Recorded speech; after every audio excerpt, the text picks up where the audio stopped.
പ്രതിഭകൾ വളർത്തിയെടുക്കാനും ആത്മവിശ്വാസം വർദ്ധിപ്പിക്കാനും നൃത്തം എന്ന് നമുക്കൊരു ഉപാധിയാണ്. ഇന്ന് നമ്മൾ വന്നിട്ടുള്ളത് കല്ലേപ്പുള്ളിയിലെ ശ്രീ നൃത്താലയത്തിലാണ്.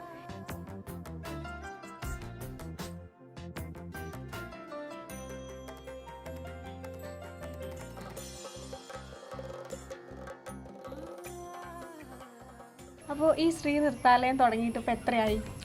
ഇപ്പോൾ തുടങ്ങിയിട്ട് 4 ഇയർ. അപ്പോൾ കുട്ടികളൊക്കെ എത്ര പേരുണ്ട് ഇപ്പോൾ നിലവിൽ?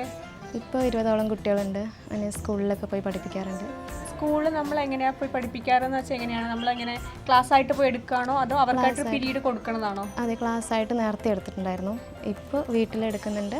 ഇപ്പോൾ കൂട്ടുപാത കുപ്പിയോട് അവിടെ ഒരു സ്റ്റുഡിയോ പോയിട്ടുണ്ട്, അവിടെ ചെയ്യുന്നത്. അതെ, ഓക്കെ.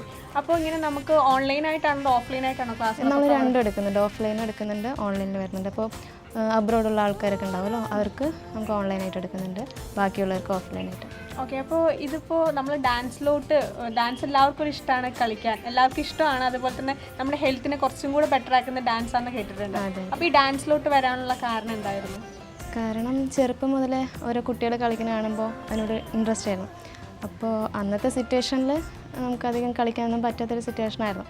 അപ്പോൾ എനിക്ക് ഡാൻസിനോടൊരു ആഗ്രഹം കണ്ടിട്ട് അമ്മയാണ് പറഞ്ഞത്, നീ ചേർന്നു, നമുക്ക് നോക്കാം എന്താന്ന്. അങ്ങനെ കളിച്ച് കുറേ സ്റ്റേജുകളിലൊക്കെ കയറി കുറച്ച് അവാർഡ്സൊക്കെ കിട്ടിയിട്ടുണ്ട്. രഹിതയുടെ ക്ലാസ്സിൽ ശ്രീ നൃത്താലയത്തിൽ കുട്ടികൾ പഠിക്കുന്നുണ്ട്. അപ്പോൾ എത്ര കൊല്ലം ഇപ്പോൾ കുട്ടികളോട് പഠിക്കാൻ? ഞാൻ ഇപ്പോൾ ചേർത്തിയതുള്ളൂ. അംഗനവാടിയിലായിരുന്നു പഠിച്ചുകൊണ്ടിരുന്നത്. ഇതിപ്പോൾ ചേർത്തിയുള്ളൂ. അവൾക്ക് നല്ല ഇൻട്രസ്റ്റിംഗ് ആണ്. അപ്പോൾ ടി വിയിലൊക്കെ കാണുമ്പോൾ കളിക്കാറൊക്കെ ഉണ്ട്. അത് കാരണം ഞാൻ രഹിത ടീച്ചറിൻ്റെ ക്ലാസ്സിൽ ചേർത്തി.